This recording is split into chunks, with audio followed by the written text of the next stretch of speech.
Welcome to Week 4 CMG Sports recap video and a look into the Week 5 of the high school football season here in Missouri. This first episode is brought to you by Polylift Boat Lifts. We don't just build boat lifts.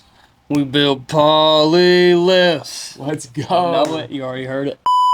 We were at Nixa Carthage Friday night. What a freaking game. Top 3 atmospheres I've been to in Missouri. I think Lee Summit North was up there last year, big time for me. What do you know?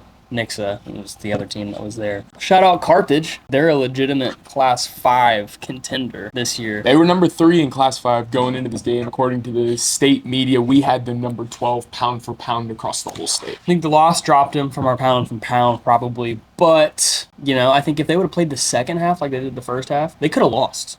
In my book, and played the second half like they did the first half, and probably would have gone up in our power rankings. That's how good they played. But something clicked for Nixa, and we've been waiting to see this all year. And I don't know what Coach Perry said to them in the locker room at halftime, but it worked. And they came out, and the second half, they dog-walked what I think is a top 3 team in the Class 5. Dog-walked them. Yeah, and for some context, we posted a video over the weekend. Some of you did not agree with. We talked about Carthage running through Nixa's defense, but that is the tale of the first half, guys. Carthage was not losing the line of scrimmage. That's something I think people in the size. If you watch any of the videos, the size difference is apparent. Everyone knows about what Nixa's got going on the offensive line, but you could not tell me that Carthage was just this overmatched, a losing team. And like Jay said, 14-10 in the third quarter, Carthage leading Nixa, and then all of a sudden, Jaden McCasser, they're throwing back at Wildcat, and that was it. They forced 3 and out. Jaden, 2 plays later, House is again, exact same play. It was like 130 yards rushing and 2 touchdowns in 2 carries to open the second half. Yards per carry went through the roof. I'd like to see the stats on what his yards per carry for the season actually are. So if you have it, drop it in the comments. We know he's at 685 for the season in 4 games with 10 rushing touchdowns. That's nutty. And a lot of people are saying that's just because the Nixa offensive line, but I would just encourage you to go back and look at that DeSmet tape from last year. Nixa was familiar with Jaden McCasser before he got there, so he's legit. He is legit. He's a D1 player. Through and through. He's obviously committed, but we've watched him at 2 different teams now, and he dominates on 2 different teams. And to kind of give Nixa more credit too, and to go back to your first comment, the atmosphere, it's hard to go in there and win. So the fact that Carthage was able to play their game for a half, you get the lights going, you get the music going, the city's behind you. Coach Perry went in halftime and had a conversation with the boys. It's a tough place to go play and win, and it's going to be tough all year long for anyone who goes there. Coach Perry told me, and I didn't realize this, but out of all the guys on the team, only one has played and started in a varsity game regular season that's lost a game. And that was... Wow. None other than their star left tackle when he was starting as a sophomore, of course, because he started every game. Since then, they've only lost 1 regular season game. So everyone on that roster just wins. They just win. And having a junior quarterback that as a sophomore took you to the state championship helps. And we saw that in the opening series. Bomb. I was when I saw that happen, Carthage, once again, all the credit to them, because for the next 20 minutes of game time, Nixa really had nothing else going. It was not until 45 seconds left in the first half, Nixa does 60 yards in 40 seconds. Drive the field. It was perfect. Excellent time Perfect usage. 2-minute drill. I have not seen a high school coach utilize their timeouts and the stoppages at first down like they did. And it was fantastic. Hats off to them. And that's obviously something they've drilled and studied up on for sure.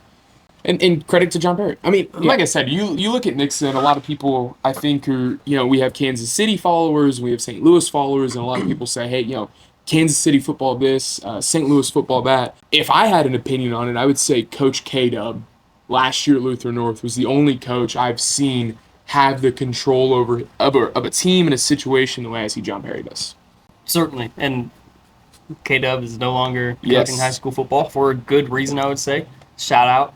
And that leaves Coach Perry. Yeah, and then I think Jeremy Macklin up there too, what he's done with Kirkwood. But when you talk about coaching, culture, and then the understanding of the game and the usage of personnel, and it's easy to do that, Grant. So when Jackson Campbell's your left tackle, I get it. And you have a city like Nixa that poured into that indoor facility. I get all of that, but it doesn't change the fact that whether it's Lee Summit North or whoever that's going to have to come down to Nixa and play this year, it's going to be a tall task. You know, a lot of the teams we looked at last year, this Met included, we knew that they were probably more talented than Nixa, and that was the edge that they held.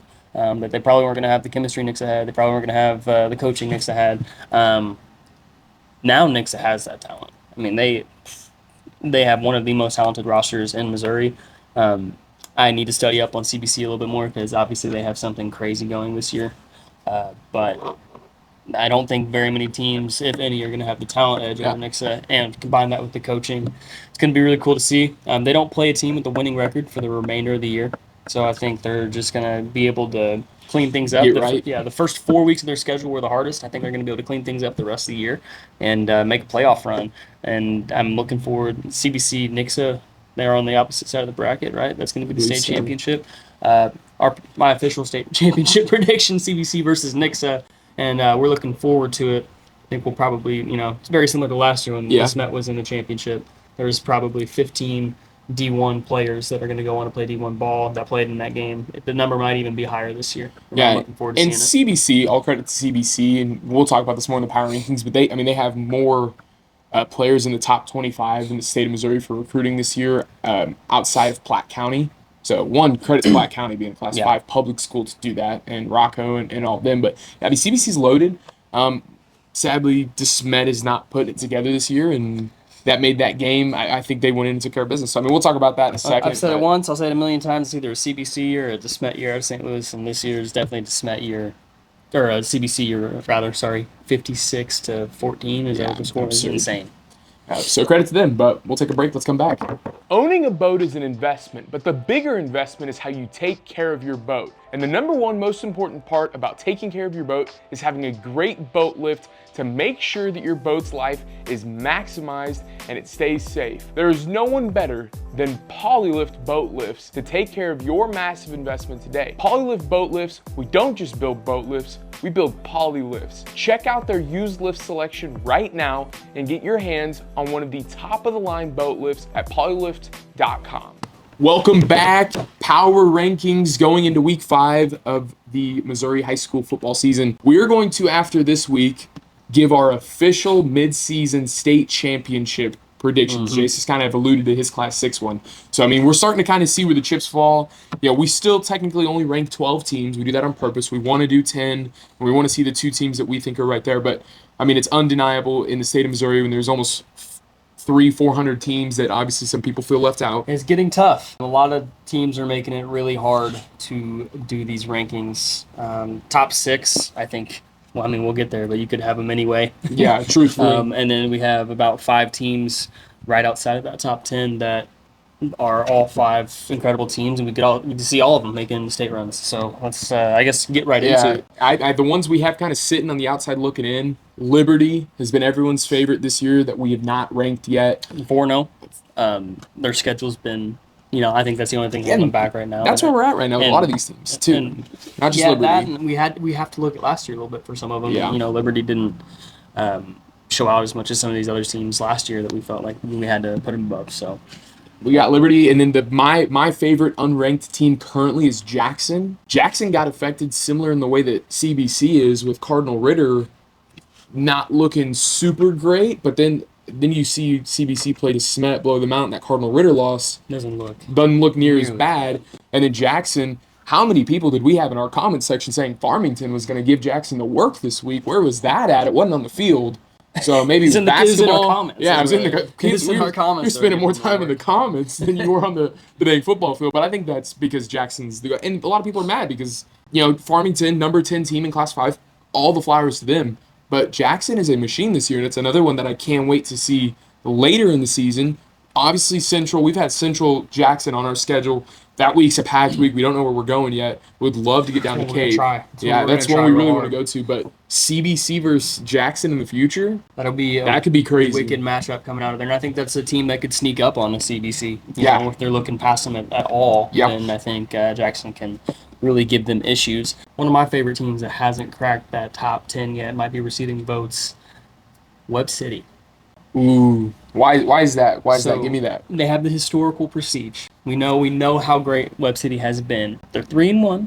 They beat a 6A school, They beat a really tough Lebanon opponent. Lebanon's good too, and I wouldn't be surprised if they start receiving votes towards Unless the they're end of the playing Neosho. But that's year. another Neosho's conversation. nasty. Well, here's the deal. We're going to know just how good Web City is this week because they're going to Neosho. The only loss Web City has on their schedule is at Nixa, and they only lost by 8 points. We know how tough it is going to Nixa and play. So, I think this is what, year 3 or year 4 under their new head coach. I think maybe Yeah. he's got some stuff figured out. He's got that system working for him.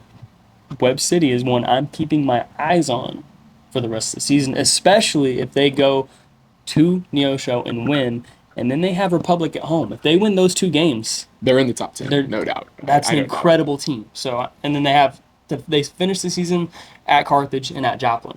So if their Gauntlet. one loss at the end of the year in the regular season is Nixa That's at Nixa, Listen, I think this just speaks to the difficulty of the COCOC combination. I mean, this you can argue with Wall if you're a St. Louis or Kansas City fan. There is no 16 team conference in Kansas City or St. Louis for starters. Second, there's none that is as deep with state ranked teams and the gauntlet that your whole schedule is conference year in and year out. I mean, Yes. it's always incredibly difficult. They always have been. I think they will continue to be. I don't think you can take very many of these Kansas City or St. Louis schools and put them in this conference and No. they go over 500. Now I'm not trying No. to knock them, but like a lot of the Kansas City, St. Louis schools, they figured out towards the end of the year consistently, and then they make their state runs, and they've done that. For They get a years and couple years. cupcakes in the beginning in that role. I mean, your Web City, you're playing Nixa. It reminds me of 2019, and this has happened numerous times, but this conference had state champions in 3 classes. Yep. The same year. Yeah, I wouldn't be surprised if they do it again. Yeah. I mean,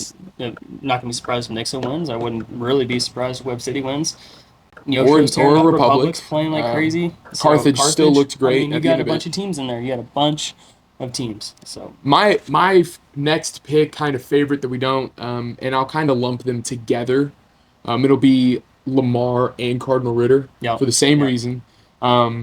I think both had losses early to teams that are clearly shaping out to be great.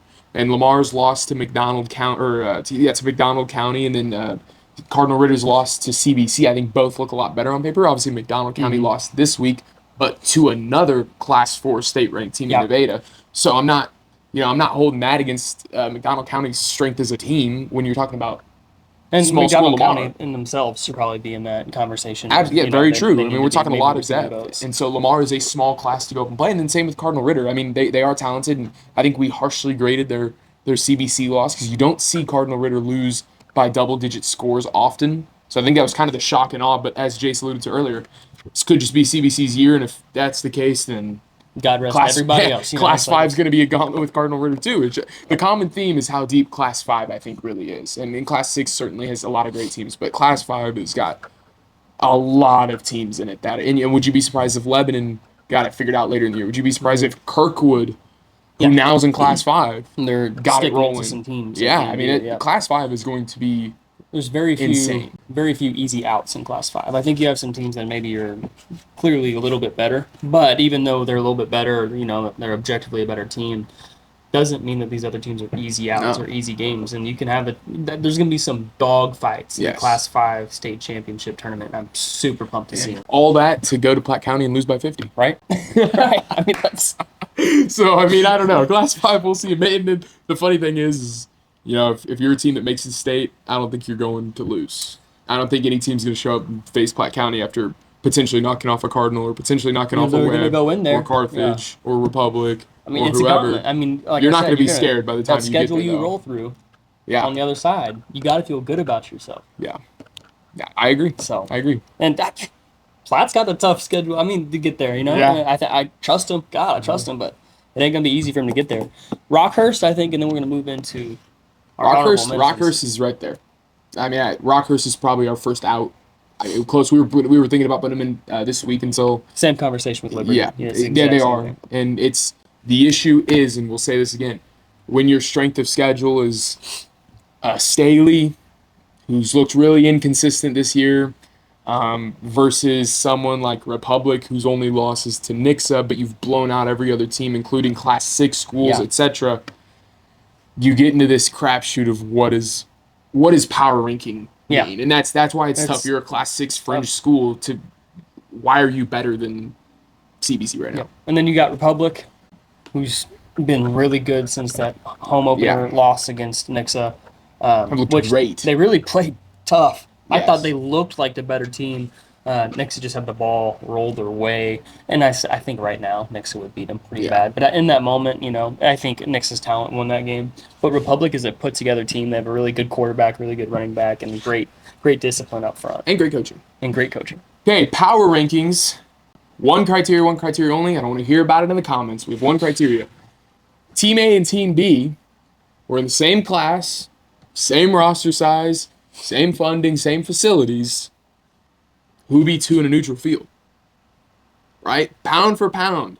Yes, we know every Class 6 school would beat the crap out of Tipton. We got it. It's already marked. But this is about who is dominating their schedule, their strength of schedule, as Jace pointed out, their history, their pedigree, their coaching, all these things considered. I don't care if your team has a 4-star receiver and can't put it together everywhere else. It just doesn't matter. So with that being said, our first one in, receiving votes, honorable mention, Republic. We just talked about it. Yep. They've got it figured out since then. 3 straight wins, scoring over 50 in all 3 wins. Beating now Kickapoo. So they were already in our top 10. go up a class. Come down, go back up a class and just I don't really think there's a whole lot to explain there. I don't think there's a ton. You go watch Republic play. I mean, we just talked about it. Go watch them play. I think they are. It's hard to keep them out of the top 10. Yeah. They are one of those teams I was talking about earlier that they are really making this top 10 tough. And we're trying our best to not take the easy way out and go top 15 every week because we could do top 20 and honestly make everyone happy. But this is the best of the best, And so Republic, we same criteria we'll give Liberty and Rockhurst that will apply to them. If you play bad teams, blow them out. If you play good teams and you win, go win big. That's the criteria. And you want to jump? Yeah. Do what you did to Kickapoo. Yeah, we love that. Blue Springs South, on the other hand, moved down in our rankings. Same criteria. If you play a mediocre opponent, they didn't play a mediocre opponent. They played way more peculiar, and we want to see you beat that team probably by 50 points. Yeah, they played a bad team. Yeah. In Blue Springs South, we had you ranked high. Since then, you've been slipping, not beating teams the way we want to see you beaten, losing stud players to injury. Yeah. That's the type of stuff that affects your power ranking. We'll see. Their schedule does toughen up. It They have does. a couple conference rivalry games coming up. If they stay undefeated and go through everything like they have, then maybe you kind of wipe away some of those close wins and you go, okay, that's just the type of team you are. You're gritty and we'll move, but we got to see that against good competition. Got to. Now to our top 10. Number 10, North Kansas City. A preview of our game of the week, the game we will be going to. Kearney, who is obviously higher on our list, playing and hosting North Kansas City. What can you say? I mean, they've worked their way up in there. They're rolling. They kind of came a little bit out of nowhere and started beating teams the way we want to see them beat them. Yeah. High scoring. They've give up some garbage time points. I think that's a key thing you want to point out about a team like North Kansas City. They've been beating teams really bad and kind of letting them back in. Not in, but the score is not quite reflective. And state media would agree with that. The state media still has them in the bottom half of the top 10 in Class 6. I expect that to change when the new rankings come out this week. But ultimately, happy with their level of competition, happy with their point differential. They put it together this week. You're going to see them jump, for real. That's the wins we're talking about. Marionville, who dropped 2 spots this week, but... You did some research on this team. Tell me. Marionville lost to Southside Charter in Arkansas. They're actually ranked 5th in Class 4A in Arkansas. So sticking true to the pound-for-pound rankings, we are not going to heavily penalize teams that are Class 1 schools like Marionville, who probably at the end of the day will still be the number 1 ranked team in Class 1 in the state of Missouri. On our pound-for-pound power rankings, other teams played too well this week to penalize them to go up. So Marionville kind of gets the brunt of the stick just for getting an L, but we don't think that's indicative of their roster as a whole. And the sad truth is later in the year, this will help them and they will benefit from it. Yep, and it's hard not to drop a team after a loss. You got to drop them a little bit, especially with, you said, like, how Elias played. And they jumped, and they beat a historically great Camdenton team. Yeah. 56-6. Granted, Camdenton is now 0-4 on the year, so you can't put too much historical stock Very into disappointing. them. But they've had a great program for a long time, and Elias didn't care one bit. They went in there and they actually beat Camdenton 56-0 in the first half. Put their JV in, and then their JV lost to Camdenton's varsity 6-0 in the second half. I think that says a lot more about Camdenton's varsity than it does Elias's JV. And the reason why we give Elias a bump up over a team that lost to Marionville, we were at the game last year when Elias played Camdenton, which was actually only a 6-point game in the first half last year, which is, I mean, a lot of the same roster, a little bit different stuff there in Camdenton. But what we're seeing from this point in the year in Elias versus last time this year in the season in Elias is a significantly more well-rounded team. Well-rounded, and they're going in their starting games and then their finishing games. It's not this, we'll let you hang on. They're not playing with their food at all this year. We're going to roll. And that's why Elias is probably one of the hardest teams to rank on this whole list because they're just killing everybody. I don't think they've played anybody. Yeah. So it's tough. But they're playing how they should. And the irony is, at this point, Elias, I picked to go undefeated now, zeroed out for the rest of the regular season. Yeah. I don't think anyone else in that conference is going to give them a run for their money. And I asked Jace before the show, shock factor, Class 6, Elias moving up, how surprised are you if they make it to a state semifinal game? At this point, I'm kind of expecting it. I got to look at their road. I can see them compete. I wouldn't be surprised at all. They have talent. They got great guys. roster. Bunch of guys with a lot of time last year. We're going to have to make a Elias game here pretty soon. We always loved going to their games last year. Second-year starting quarterback who's now a senior. And a lot of running back depth. A lot of running back depth. I think they got it going on. They got the pieces. We'll see. State championship might be too tall of an order, but, I mean, I don't expect this team to get sought out early. You got a bounce-back team right here above Elias at number 7 in Tipton. Tipton. They had a hard loss against a bigger Lamar school last week, but they played them tough. Josh and I were there. Final score was 21-7, but it was a close game. One of Lamar's touchdowns was a blocked punt. So, I mean, it really was got to win all 3 levels of the game. What really was a 14-7 game, and Tipton had the ball on the 1 with 2 minutes remaining in the game with a chance to score and get the ball back. They didn't, obviously, but very, very, very close game. That's why box scores don't always tell the truth. You got to really look into it. I expect Tipton to have a strong rest of the year, and that brings us to our top 6, where it gets actually impossible to rank teams. And CBC is going to take us at 6. It's no movement from last week. Here's the issue with CBC, and this is where I don't hold anything against them. Extremely talented, 3 stars all over the place. How do you go up? How do you skyrocket in rankings, beating an unranked DeSmet team?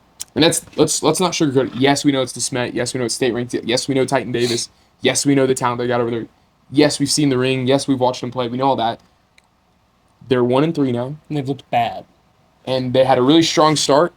The Creighton Prep loss, I thought, was a very good showing. And since then, it seemed like that loss kind of, instead of galvanizing the team, saying, hey, we can compete with anyone in the country, instead of doing that, it looked like they got back to Missouri and was like, well, our season's over. We're not going undefeated. It kind of seems like that, and the way they've been playing reflects that. And CBC DeSmet is a huge rivalry. It has been for a long time. I really expected DeSmet to get up for that game, and instead they got absolutely steamrolled. A lot of credit given to CBC, I think, but we also know how those games can go. If CBC got up early, quick, then it could have just snowballed from there. So I do expect CBC to be in the 6A championship now. We'll see. It's just hard to get over anybody else. Who's right above CBC? Seneca. I mean, now we're getting into essentially the cream of the crop, the smaller classes. Seneca, who you could argue should have won the state championship last year if it were not for Blair Oaks' heroics, right? At this point, no Blair Oaks, dominant start, Cassville losing again this week. Who stops Seneca going forward?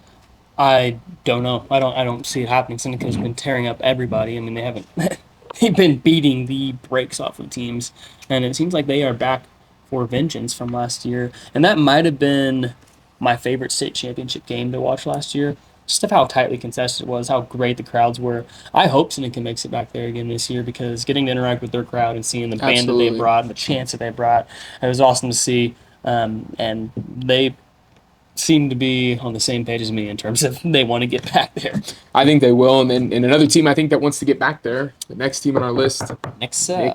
Nixa. No movement for Nixa either. This one, and like Jay said, this point forward is tough, right? Nixa beat a top 3 Class 5 school. They played around, as we talked about earlier. Carthage did hang around for a while.